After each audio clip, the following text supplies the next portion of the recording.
we're going to be looking at fiction versus nonfiction today.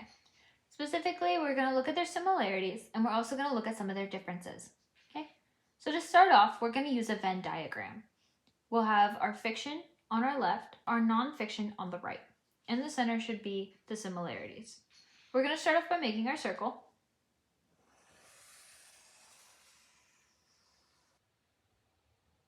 I'm using red. You don't have to. Just using it to make sure that we can tell which one's which. Okay? And I'll write fiction at the top.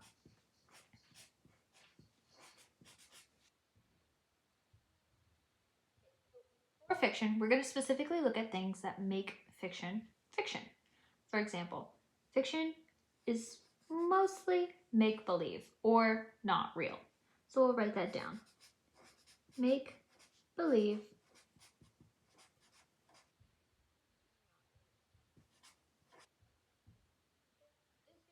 includes things like fairies or dragons or maybe something else a little more wonky and silly like wizards and witchcraft. Okay? Next, we're going to look at what fiction means. Fiction is usually something that's entertaining, right? So fiction is going to be classified as entertainment in this case.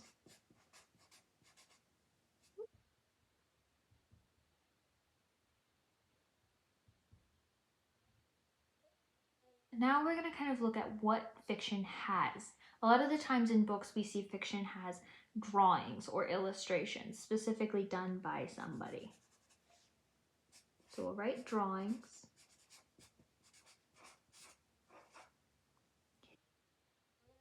Big part of fiction is that it has a beginning, a middle, and an end.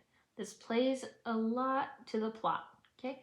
It's kind of how we get the main or overall theme established.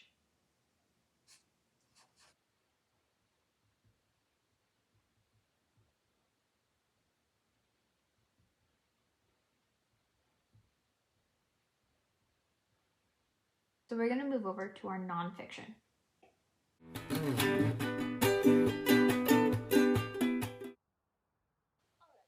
Put our fiction down. So now we're going to get started on our nonfiction. I made a little goof and I made my circle a little wonky. So my circle is definitely going to look a little different when I draw for nonfiction. Okay, I'm specifically going to put it a little bit higher so I can have this little small similarity portion. Okay. Again, yours probably looks somewhat different than mine if you are following along. If not, that's fine too. I will have one added at the end of the video for you to look at, or a specific picture of this one. So now we're going to write nonfiction.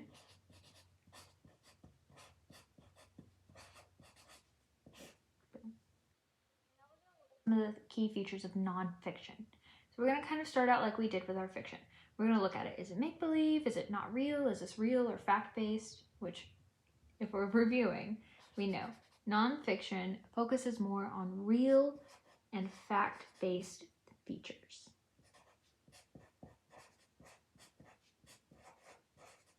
So that'll be what we write first. Real and fact-based. Okay, just like we looked at with fiction as entertainment, we're going to consider nonfiction as informational. Okay, so that'll be another thing. Informational. Alright. Now, just like with fiction, we looked at the drawings. We want to look at what it is that we're seeing when we open a nonfiction book. A lot of the times for nonfiction, we're specifically going to see images or pictures. These are things that people have actually taken pictures of. Could be anything like bugs or animals or even different cities and cars and stuff like that, especially if they have little print underneath them that tells you what they are, and it has a little credited source by it. For now, we're just going to keep it simple. Images/pictures. And another key feature of nonfiction is that in some cases, it does include data or graphs. This can be a little iffy depending on what you're reading, but 9 times out of 10, if you're reading a more data analysis or mathematical or even scientific-esque book, it will include something like data and graphs. So we'll write data or graphs.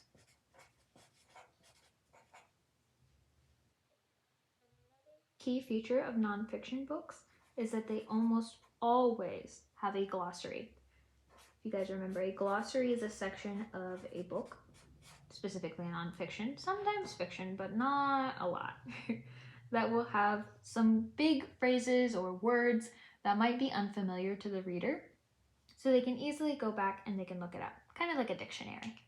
Okay, so that is it for a nonfiction side. So we have our fiction and nonfiction, and now this little part that Miss Cooper accidentally messed up a little bit on is going to be our both.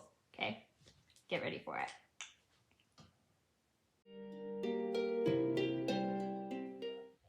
So we are focusing on our both section. Now, because like I said, I did mess up a little bit, this section is going to be written a little wonky. Again, yours probably looks different if you're following along. That is totally fine. Hopefully it looks a lot better than mine. But if not, I will have an image posted at the end of this video for you to be able to pause and look at, okay? So when we're looking at both fiction and nonfiction, we want to find some similarities about them. We know fiction is make-believe or not real, and nonfiction is real or fact-based, right? So it's kind of hard to understand what they might have in common. But something that we can always look for is an author. Both of these books will always have an author. Okay, and I think actually I'm gonna go ahead and write this down here. I'll draw an arrow, okay? So I'll write an author. Now, both of these types of reading material, fiction and nonfiction, will also have a title. That is something that you can always find present. So we'll write title.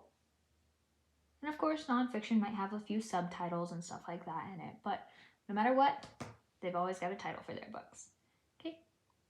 Now this one is really fun. Okay.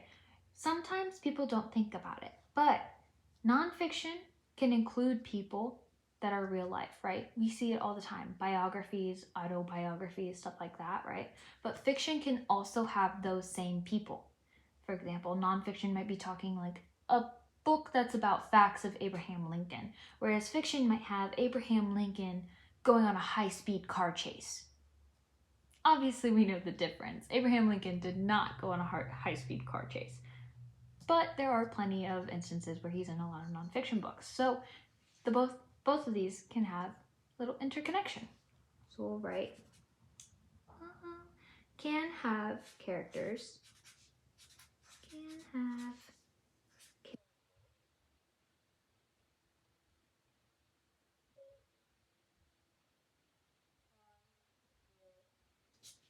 life. And again, hopefully yours just looks just a little bit better than Miss Cooper's, but if not, I'm sure you're still doing a lot better than I am. Okay. So another thing that we can look at with both of these is the types of text.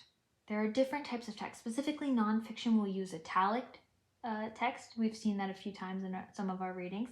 When we really want to put emphasis on a word, or if it's a big word specifically that kind of needs a little more enunciation with it. Same with fiction. They can use different types of font to get the message across, or to even, change the way that they're saying it, like their tone. So we can write types of text.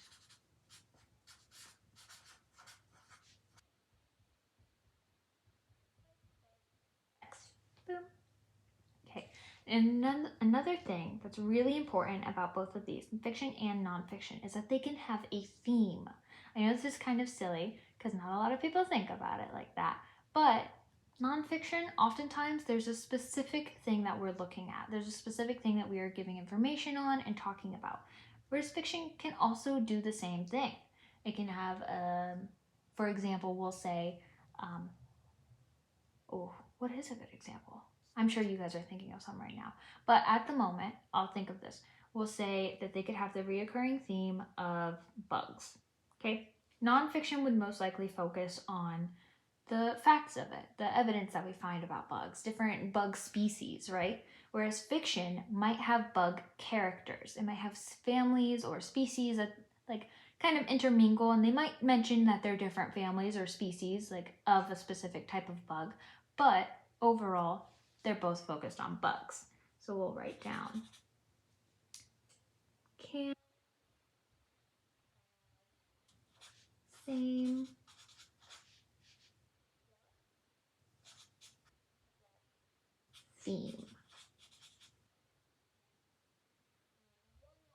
focus on, okay?